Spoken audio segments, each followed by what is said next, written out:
Come with me to the rolling sea while the weather's calm and still, and we'll have some fun and laughter with the adventures of Portland Bill. This is my lighthouse on the Guillemot Rock. Ross and I were in the engine room servicing the generator. It takes a lot of looking after because it powers the light. This bit goes there. Suddenly, there was a knock on the door. "We're not expecting visitors, are we?" asked Ross. I wonder who it is. It was Finisterre, the crofter. "Is Cromarty in?" He asked. "I've come for a jam session." Jam session? That'd be puzzled. "We're not making jam at the moment," I said. "Oh, no, Laughed Finisterre. I'm talking about musical jamming. You know, cha-cha-cha, cha-cha-cha-cha-cha. Just then, Cromarty came downstairs, dressed like a crab at a carnival. "What's the matter, Ross? You won't laugh when I'm a pop star." "Hi there, Finisterre. I've been practicing my licks. Come upstairs and get in the groove, man." "Licking? Jam?" I asked. "What are they on about?" And Ross explained. Cromarty has been taking guitar lessons by correspondence course. They're having a practice for next week's party. Let's go up and listen." A 1, a 2, a 3, a 4. I woke up this morning, got the lighthouse blues. I woke up this morning, got the lighthouse blues. Yeah. I looked down in the corner, and Dogger had them too. Yeah, baby. "But lighthouses don't have corners," teased Ross. "Ah, pa, stop being silly," snorted Cromarty. "I'm expressing the blues. What do you think of it so far, Bill?" I didn't know what to think. What is it?" It's rock and roll, man. After a few days' practice, we'll have it just right. Ready, steady, a go." Well, I decided the best thing to do was to leave them at it. "Let's go upstairs, Ross. We've got work to do." Ross tried to study the charts, and I tried to concentrate on the log, but the noise got louder and louder. "It's no good. We can't put up with this din for a week." And Dogger seemed to agree. By the end of the morning, I decided that enough were enough. "Ross, what sort of a noise annoys a noisy assistant?" Huh? "A noisy noise. In other words, if you can't beat them, join them." "We've been listening to you, and we'd like to join in," said Ross. Yes. May we get in your jam jar?" I added. "Hey, man, if you want to get your act together, we're cool. Join in, man," replied Cromarty. "Right-o," I smiled, and I nipped off to get my instrument. "I didn't know Bill played the guitar," said Finisterre. "Oh, no, he doesn't," replied Ross. "but I play the drums. Let's start." A 1, a 2, a 3. I woke up this morning, got the lighthouse blues. Yeah. Woke up this morning, got the lighthouse blues. Well, of course, when I joined in on my bagpipes, Cromarty had to admit that the group sounded terrible, and he finally stopped playing. Finisterre didn't like my playing either. "I think Cromarty had better practice at my place next time." Oh, I laughed. I was just beginning to enjoy myself. "Well, we'd ask you to join us, but we know you're needed here." "But we could help you top the charts," teased Ross. "Charts, Cromarty? I got plenty of those for you to work on upstairs," I said. "Come on, Dogger. I'll take you for a walk."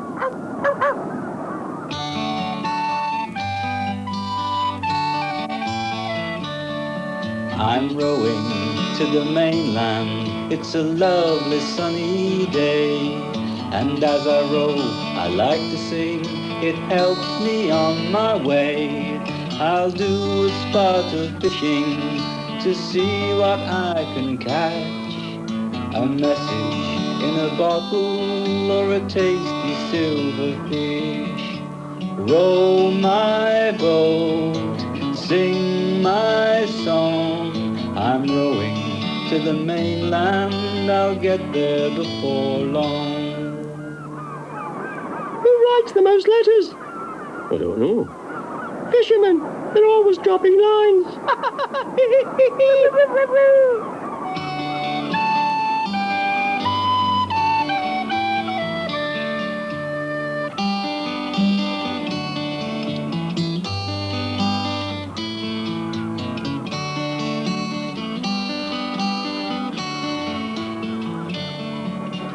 Row my boat, sing my song.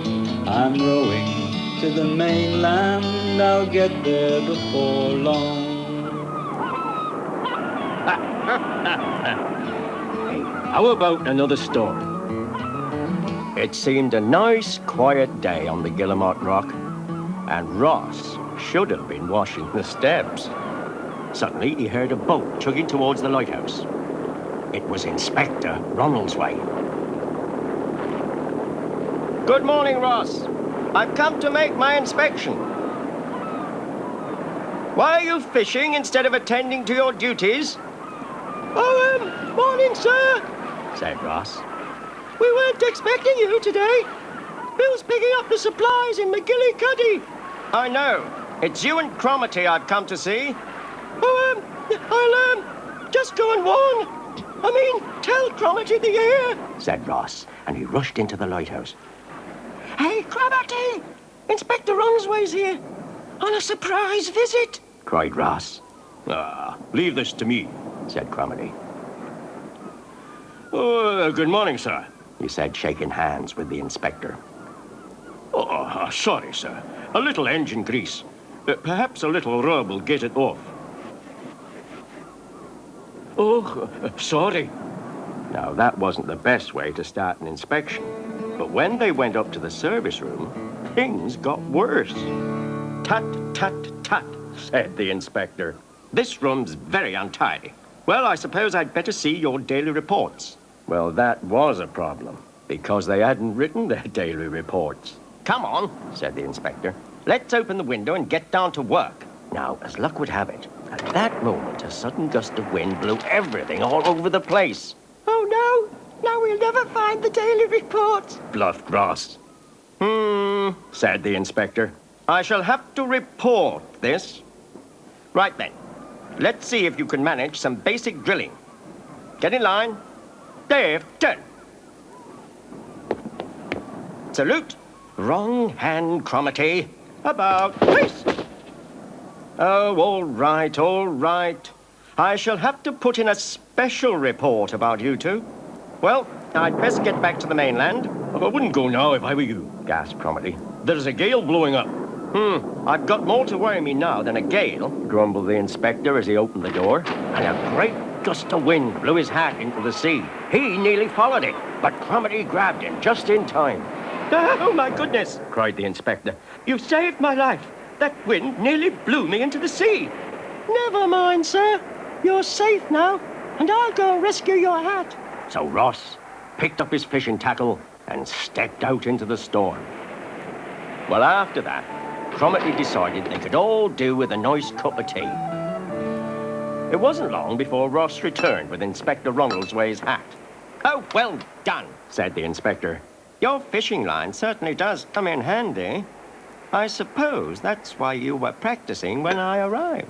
Have another jam tart, sir, said Cromarty. Well, I don't mind if I do. These tarts are lovely. We made them ourselves, said Ross. Shall I wrap some up for you to take home? Oh, I'd like that very much. And that's how a sudden gale and the jam tart saved the day. Inspector Ronaldsway was very impressed. Very impressed indeed. I know, because I turned up just as he was leaving. Ah, Bill, said the inspector. I've been making my inspection, and I'm happy to say that Ross and Cromarty have passed with flying colours. They have? I said. Oh, good, good. Well, must be off now, Bill, said the inspector. Oh, bye-bye, I said. Yes, Bill, your men showed great bravery and resourcefulness. And they make jolly good jam tarts. But, Inspector, what about their drilling and paperwork? Well, nobody's perfect, eh?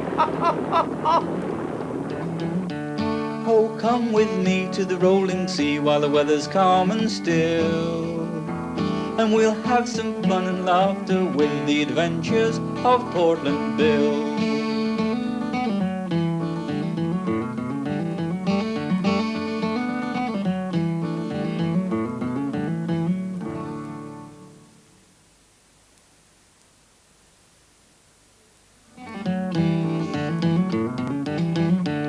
Oh, come with me to the rolling sea while the weather's calm and still, and we'll have some fun and laughter with the adventures of Portland Bill.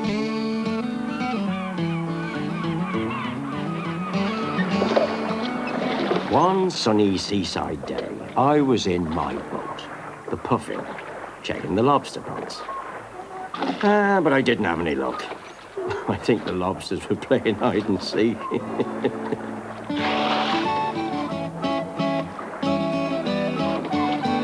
Well, it was a lovely day, and by now I was feeling a bit peckish. When I opened my picnic box, I found a note wrapped round my sandwiches. By King Neptune's beard, I'd forgotten to tell Ross and Cromarty about the signal I'd received from head office. It must have slipped my mind in my hurry to get away.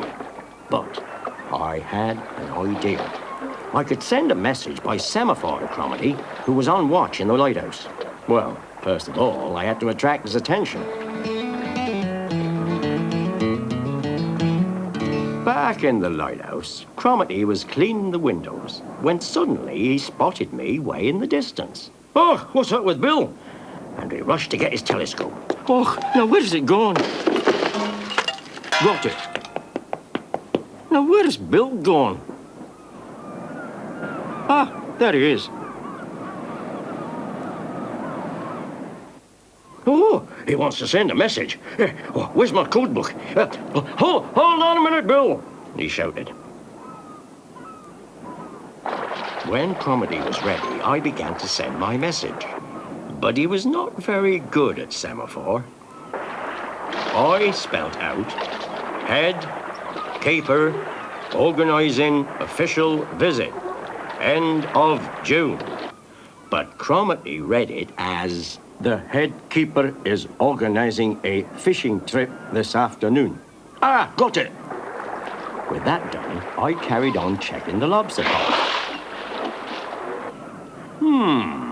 Said Cromarty, feeling pleased with himself.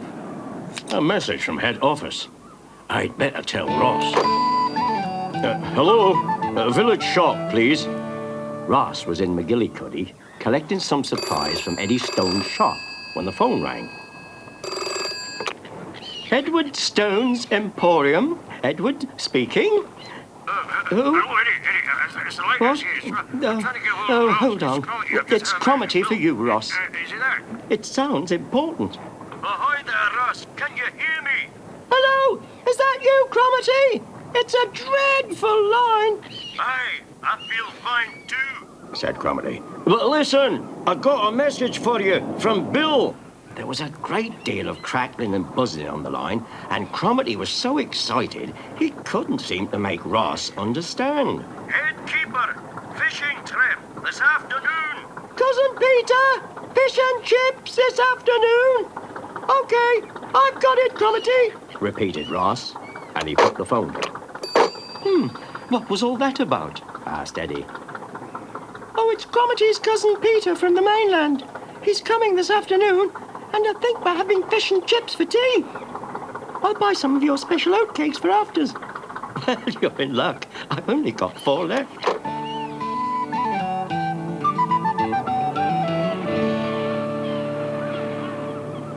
When I arrived home, I got a shock. The table was piled high with a feast, and Ross and Cromarty were looking pleased with themselves. Hello, Bill. We got your message, said Cromarty. But neither the head keeper nor Cousin Peter have arrived yet. By Neptune's beard, I said, you've got my message all wrong. But I didn't bother to explain. I just sat down to tea. You two will have to polish up your semaphore, I told him. Aye, after we polish up our tea, laughed Cromarty. Cheeky monkey.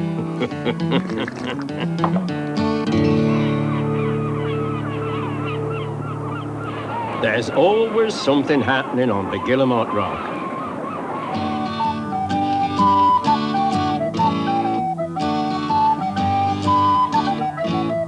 We're polishing and cleaning everything we can, till all the brass is gleaming and the rooms are spick and span. Scrub, dust, polish and rub with cleaning cloth and water tub. Splish, splosh, mopping the floor with puddles and bubbles all over the floor. Which fish gets the most applause? oh, I don't know. Which fish does get the most applause? A starfish. Da dum ba doo doo doo doo doo doo dum. Da dum ba da dum dum de dum de dum.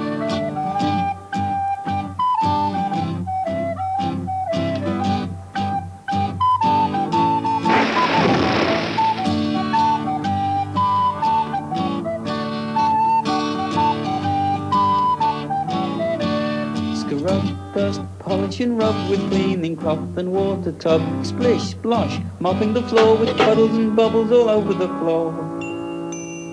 We've polished and we've cleaned up everything we can. Now all the brass is gleaming and the rooms are spick and span. Oh, the rooms are spick and span. Tell us another story, Bill. One sunny seaside day, Cromarty and I were on the mainland to pick up the provisions from Eddie Stone's shop. Morning, Eddie. Hello, Bill. We've come for our week's supplies. Oh, well, what'll it be this time? Well, I'll have a bag of toffees, please. Toffees? Do you want the special nutty ones? Asked Eddie. But Cromarty's attention was on something else. Cromarty, do you want the nutty ones? Repeated Eddie. Tell me, how does this vacuum cleaner work? Asked Cromarty. Well, I had to laugh. That's not a vacuum cleaner, I said. It's a metal detector. It makes a noise so you can find things that are made of metal when they're buried. Oh, aye, said Cromarty. Things like treasure? Like St. Bozo's treasure that was lost in this very village 200 years ago. I'll take it. I'll take it. And he handed Eddie 6 months' pocket money, grabbed the detector and rushed out of the shop. I'll be rich. I'll be rich. I'll be able to buy toffees by the tinful. When I find the treasure, I'll be so rich. I'll be able to buy my own lighthouse. Babbled Cromarty as he passed Mrs. Lundy's garden. Oh, hello, Mrs. Lundy. I'm searching for lost treasure with my new metal detector. Would you mind if I tried it out in your garden? Oh, do. Laughed Mrs. Lundy. That will be fun. So, Cromarty started searching the garden, when suddenly, It's buzzing. Here it is. St. Bozo's treasure. I found the treasure. Oh, no, you haven't, said Mrs. Lundy, as Cromarty handed her the air grip she'd lost that morning. My goodness, you've also found that knitting needle I lost last year. Oh, and the button from my gardening coat. Oh, thank you, Cromarty, thank you. And to show how grateful she was, she gave him one of her prize cabbages as a reward. Oh, thank you, said Cromarty.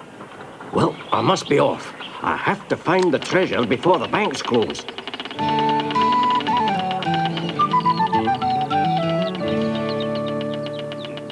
Cromarty had only walked a short distance down the leafy lane when he saw Finisterre, the crofter. You're not looking for lost treasure, are you, Finisterre? No, Cromarty. something much more valuable, water. This old tap has never worked properly, and now it's stopped completely. I think the problem is underground, but I can't find the water pipe. Well, of course, Cromarty had just what was needed, his metal detector, and he soon put it to use searching for the pipe. "Let's dig here," exclaimed Cromarty suddenly.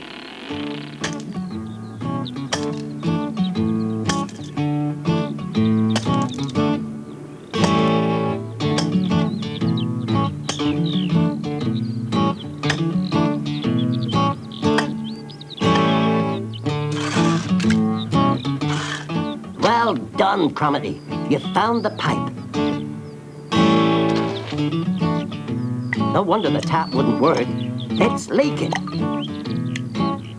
But I can soon fix that. Finisterre was so grateful for Cromarty's help that he gave him a basket of eggs and fruit. When Cromarty arrived back at the quayside, he found me waiting for him.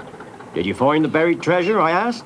"Oh, no, but I found some treasure to add to the week's supplies," said Cromarty proudly, as he handed me the eggs, fruit, and Mrs. Lundy's prize cabbage. Oh, come with me to the rolling sea while the weather's calm and still, and we'll have some fun and laughter with the adventures of Portland Bill.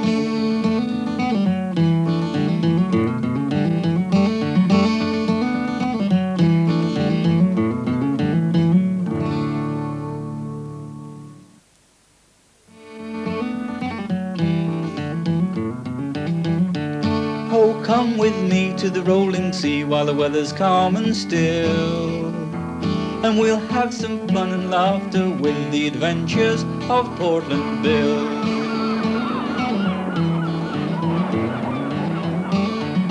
You know, sometimes life just ain't fair. It was the day of the big match, and we'd all rushed to finish our morning duties in the lighthouse on the Guillemot Rock, and had just settled back to watch the television when... "Oh, no!" cried Ross. "The picture's gone all funny! We won't be able to watch the football!" "Here, try banging it with the TV Times," said Cromarty helpfully. "Catch!"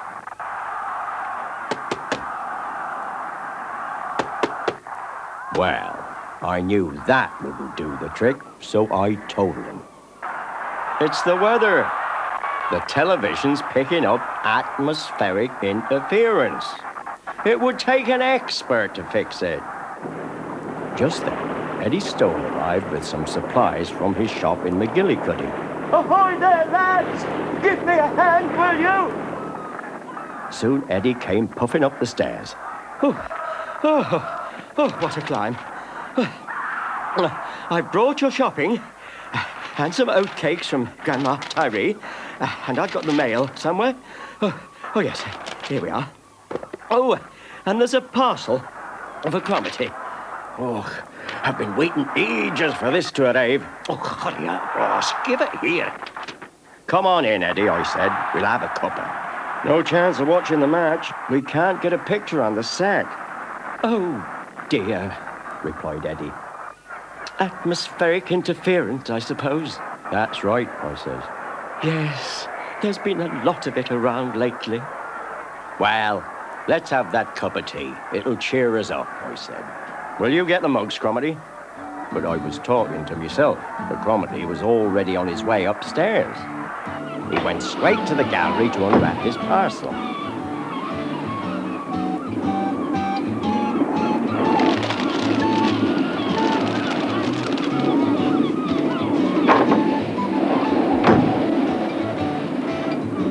"Hello, Cromarty." "Wow, what's that?" "This," answered Cromarty proudly, "is my weather forecasting kit. This tells you the wind speed." "Hey, you've got a kite! Can I try it out?" "Aye, but be careful. It's very sophisticated equipment." "Now then, there should be a weather balloon to go with my kite. Ah, yes, here it is. I think pull this. Look out! Yelled Ross. But too late. Cromarty had fallen onto the television aerial. Blistering barnacles, he cried. Now I'll be in trouble. And he started to try and bend the aerial straight again. And at this point, Eddie and I let out a great cheer. Hooray! Hurry! Hey, did you hear that, Cromarty? Asked Ross. Hey, what's happened? I don't know. Let's go down and find out. When the two lads reached the living room, they were surprised to find the television working perfectly. And we all sat back to watch the match. Go on, lads! Go on, lads! Go on, lads! Pass it forward! Well done, I said. Thanks for fixing the aerial. Oh, yes, bluffed Cromarty. I was just setting up my weather forecasting kit in the gallery. While I was at it, I thought I'd readjust the television aerial. Oh, how clever, gasped Eddie. You must be an expert. I suppose your new kit helped you diagnose the atmospheric conditions so you could set the aerial at the right angle. Yes. You could say that, agreed Cromarty.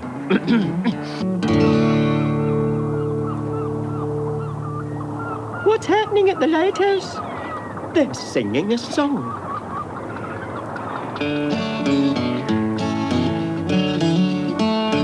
When the wind blows in off the salty sea, come dance a jig to a sea shanty. It feels so right, it feels so good to be a lighthouse keeper. Yo ho ho, see the big ships go across the rolling sea. Sunshine or wind or rain or fog, write it down in the daily log with a cup of tea. It's warm and snug to be a lighthouse keeper. Yo ho ho, see the big ships go across the rolling sea.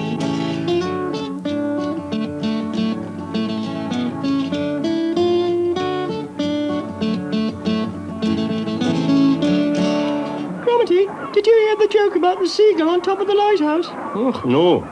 Never mind. It was above your head anyway. Yo ho ho, see the big ships go across the rolling sea.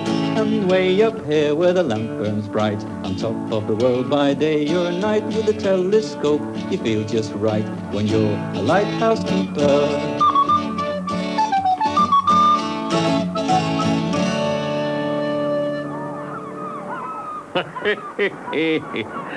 I can't wait to tell you my next story. It was a lovely, sunny seaside day, so I decided to take Dogger to the mainland for a walk. But as soon as we got to McGuillycuddy, he ran off. Hey, Dogger, come back here, I yelled. We're going for a walk. We're not going to the shop today. But I was wrong. Morning, Bill, greeted Eddie Stone, the shopkeeper. I don't know, I chuckled. That dog of mine, every time we come to the village, he races to your shop. He knows where I buy the dog food, all right. You spoil that dog, all the chuck he drops you by him. But I don't think he takes any notice of you. Well, I wasn't having that. I've taught Dogger loads of tricks. Here, I says, watch this. Dogger, go to sleep. Roll over. Well, all right then. Sit. I told you, Bill, laughed Eddie. He's only interested in my sausages. Well, in that case, I said, we'd better get off before he gets his teeth into them.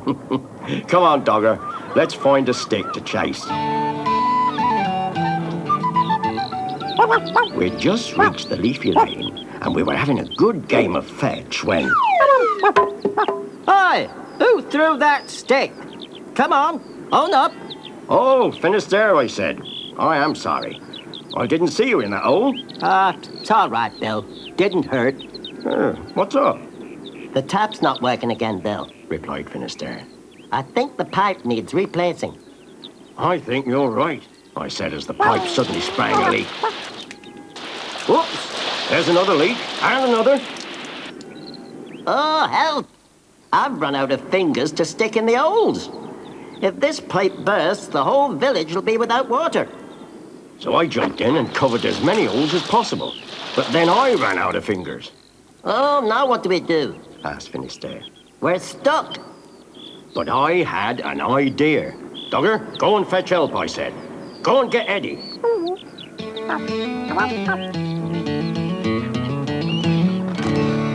Oh, hello, Dogger. No, get down, boy, said Eddie. I'm busy right now.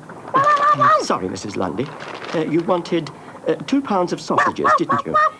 Now, as Dogger saw it, there was only one way of getting Eddie's undivided attention. Dogger, get down. Stop it. Hey, come back with those sausages. Come back, come back. The chase was on. Eddie jumped onto his bicycle and raced after Dogger. You haven't paid for them. Come back this instant. By the time Eddie caught up, Dogger had reached the leafy lane where Finisterre and I were still holding on to the water pipe. Bill, puffed Eddie, putting on his policeman's hat. I had to arrest Dogger for stealing sausages. What are you doing to that pipe? He asked, quickly putting on his waterboard inspector's hat. Thank goodness you've arrived, I said. This pipe's burst, and if we let go, the lane will flood and the village will be without water. Oh, hang on a minute, said Eddie, and off he went to get his tools.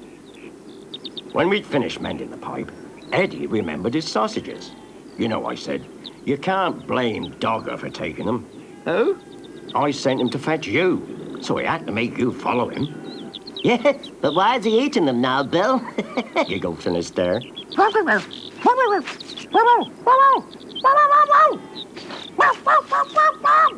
couldn't think of a good answer to that. Then Eddie spoke up. Don't worry about the sausages, Bill. He's such a clever dog. He deserves them. And I think he'd even get a bag of dog biscuits from the waterboard. Clever boy, Dogger. Oh, come with me to the rolling sea while the weather's calm and still, and we'll have some fun and laughter with the adventures of Portland Bill.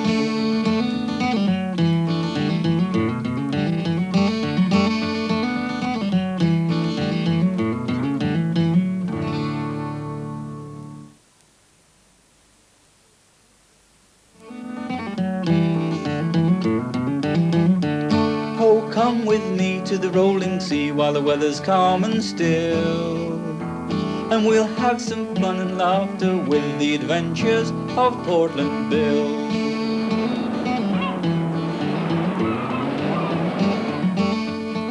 It was a lovely sunny seaside day, and Dogger and I were in McGuillycuddy for a walk. But first, I had to pop into Eddie Stone's shop. Ahoy there, I called. All hands on deck. oh, hello, Bill. Come for some extra supplies, chuckled Eddie. What will it be? A gallon of oil, a crate of lemonade, or maybe a large box of brass polish? Oh, no, not today, thanks, I replied. I just need a ball of string. Eddie was amazed. You've come all the way from the lighthouse just for a ball of string? That's right, I said. String's very useful. Why? There's a knot for everything. Hitches and sheep bends, sheep shanks and bowlines. And what's more, string often helps me remember things. However can string help you remember things? Asked Eddie. But before I could explain, Grandma Tiree rushed in all of a tiz. Oh dear, she gasped. My washing line's broken, and I've got a big basket full of wet clothes to dry. Don't you worry, Grandma, I said. I'll use my ball of string to join it up with a sheep bend knot. Come on, Eddie, give us a hand. Well, I soon had the washing line fixed. Thanks to my ball of string, I said to Eddie. Yes, but how does it help you remember things? But I was already on my way. Tell you later, I shouted.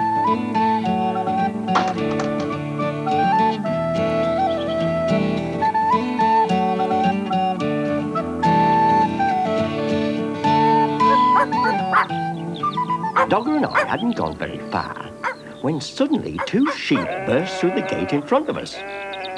Why, it's Flotsam and Jetsam from Finisterre's Croft, I said. What are you 2 doing here? Well, just then, young Gale from the village ran up to me. What's the matter, Gale? I said. Do you want Dogger to catch those sheep for you? Oh, no.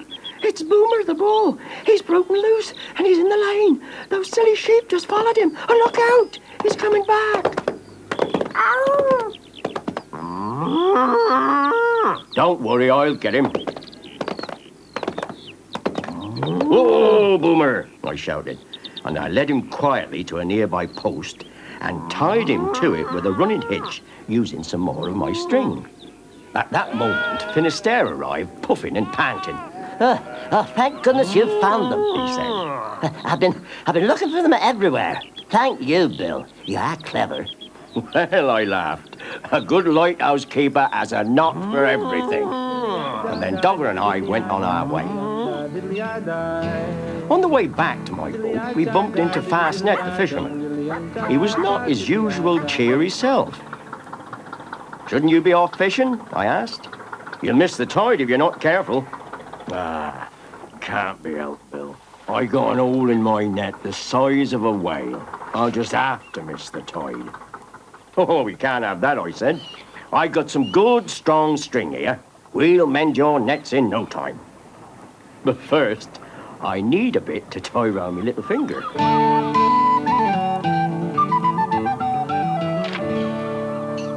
Hello, Eddie. Back again, Bill, he said. What would you like this time? Oh, dear, I says. What with runaway bulls, broken washing lines and fishing nets, I've forgotten what I came for. Oh, yes. I tied this string round my little finger to remind me. So that's how string can help you remember things, laughed Eddie. Well, Bill, what did you want to remember? To buy another large ball of string, I smiled. I've used the other one up tying knots for everything.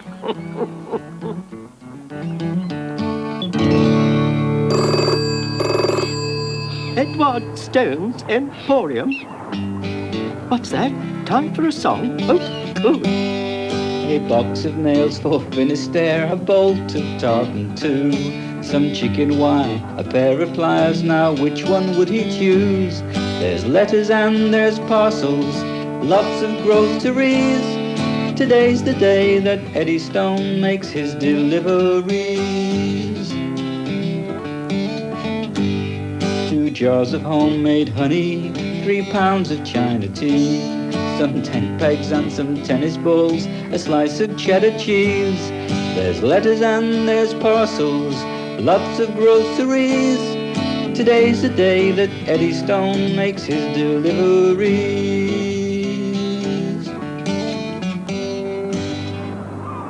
What kind of house doesn't weigh very much? I don't know. What kind of house doesn't weigh very much? A lighthouse.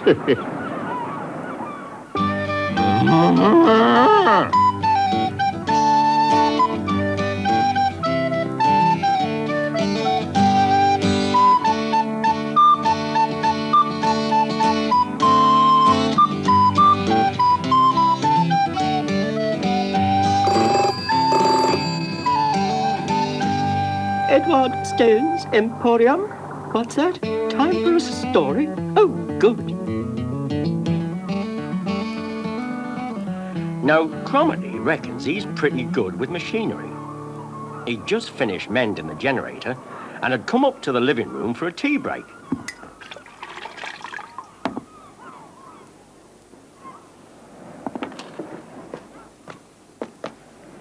Hey!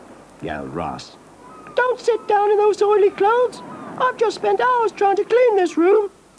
Oh, no. Not another argument. I couldn't stand it. Now, I said, if you 2 are going to start bickering, I'm going to take my tea upstairs.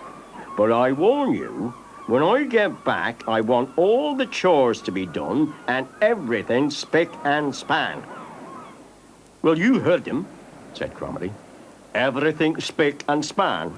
Don't let me get in your way, Ross. You carry on, and I'll just have one of these jam tarts. Oi! Cried Ross. You're dropping the crumbs all over my clean carpet. Whoops. Sorry, Ross, said Cromarty. You know, what you need is something that will clean up this mess in seconds. And I'm just the person to build it for you. I could have been a great inventor. Well, after a great deal of hullabaloo, Cromarty unveiled his invention. He was very proud. There you are, he said. The world's first wind-powered vacuum cleaner. All you have to do is to put this end out the window, and when the wind blows, it will turn the windmill, which will turn this cog, which will make the vacuum cleaner work. It's not bad, eh? Well, Ross and I weren't too sure about it, but Cromarty was convinced. Oh, it's sure to catch on, he cried. Everyone will want one. I'll have to make hundreds of them. I'll be rich. Well, just then, the wind started to blow.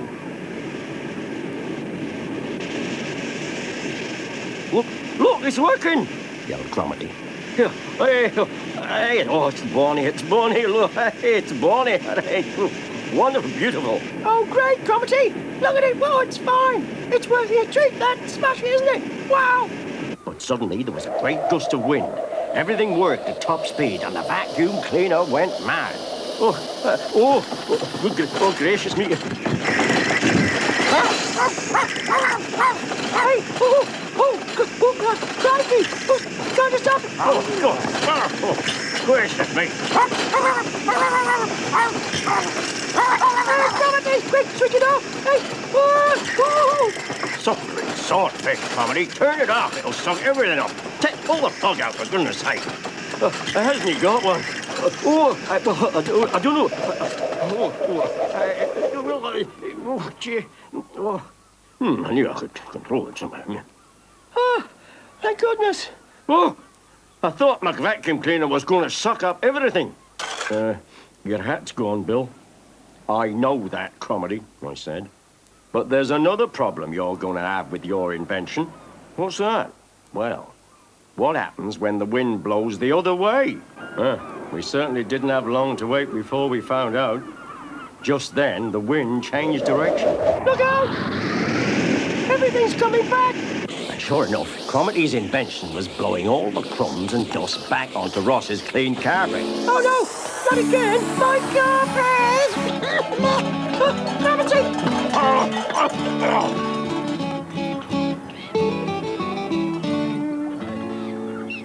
Blow me down, Cromarty. Gracious. Stop it! Please, Well, they both looked very fed up. Never mind, lads, I said. Come on, let's get this mess cleaned up. And cheer up. At least I got me hat back. Oh, come with me to the rolling sea while the weather's calm and still, and we'll have some fun and laughter with the adventures of Portland Bill.